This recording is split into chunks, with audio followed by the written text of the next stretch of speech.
আজ একটি খ্যাতনামা ইংলিশ মিডিয়াম স্কুলের বার্ষিক অনুষ্ঠান।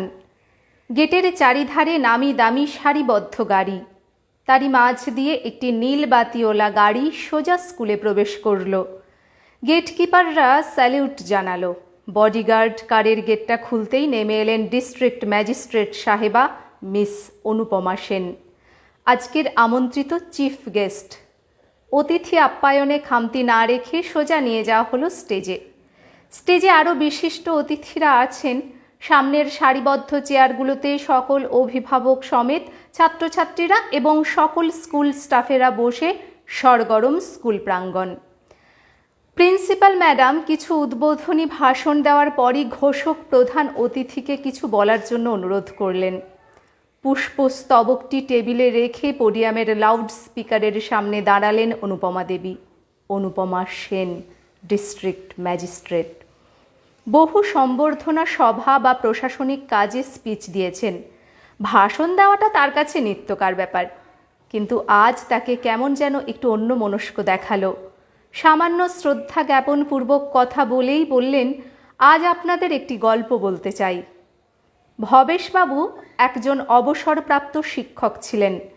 ভবেশবাবু ও তার স্ত্রীর একটি মাত্র কন্যা সন্তান ছিল।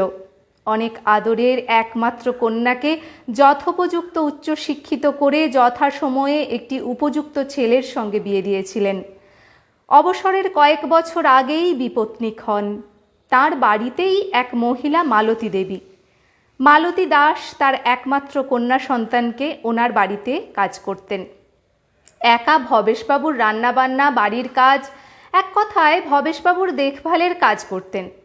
ক্রমেই স্বামীহারা মালতী দেবীও ওই বাড়ির মেয়ে হয়ে গিয়েছিলেন। ভবেশবাবুও মালতী দেবীকে ও ওনার কচি কন্যা সন্তানকে মেয়ে ও নাতনির মতোই দেখতেন। মালতী দেবীও পিতৃতুল্য ভবেশবাবুকে বাবা বলে সম্বোধন করতেন।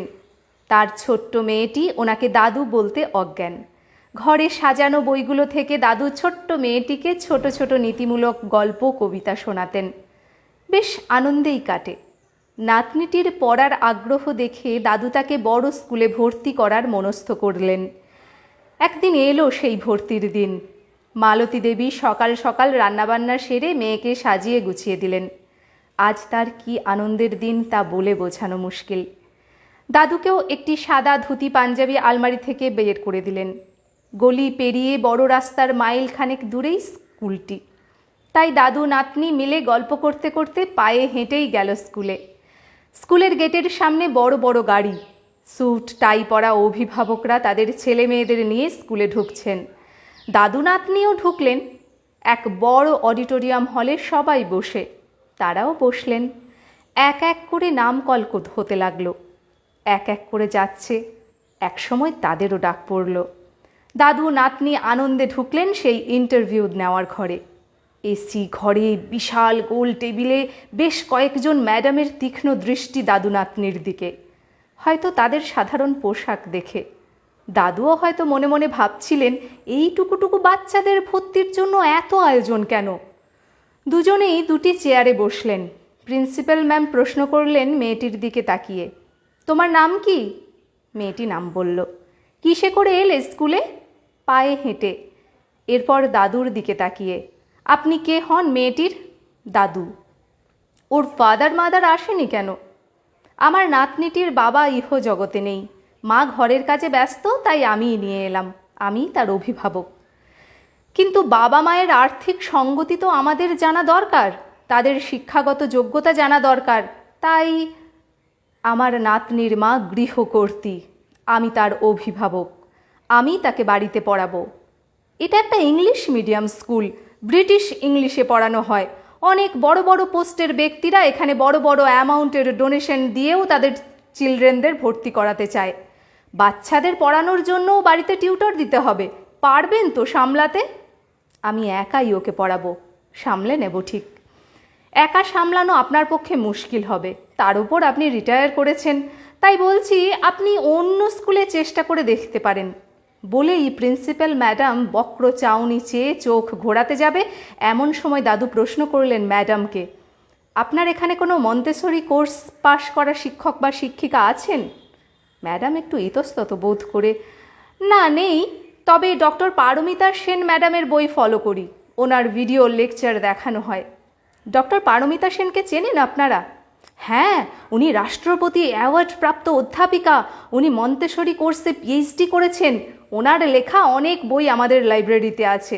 ওনাকে আমাদের স্কুলে আনা হয়েছিল স্পিচ দিতে, স্পিচ দিয়ে অমূল্য সময় ব্যয় করে আমাদের ধন্য করেছেন। ওনাকেই আমাদের শিক্ষক শিক্ষিকারা ফলো করেন। ও আচ্ছা, ডক্টর পারমিতা সেন আমারই মেয়ে, আমি তাকে স্কুল শিক্ষায় শিক্ষিত করেছি।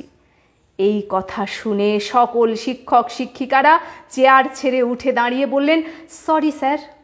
দাদু তখন বললেন, কোনো মানুষকে দেখে তার মূল্যায়ন করা ঠিক নয়, বিদ্যালয়কে কখনো বাণিজ্যিক প্রতিষ্ঠানে পরিণত করাও ঠিক নয়। শিক্ষা প্রতিষ্ঠান শিক্ষা প্রদানের জন্যই হওয়া উচিত। দাদু নাতনির দিকে তাকিয়ে বললেন, চল অনু, আমি তোকে সাদামাটা স্কুলেই ভর্তি করে পড়াবো। দাদু নাতনির হাত ধরে বাড়ির পথে রওনা দিল। গল্পটা বলে গ্লাসের জলটায় একটু চুমুক দিয়ে বললেন, আমি সেই অনুপমা সেন।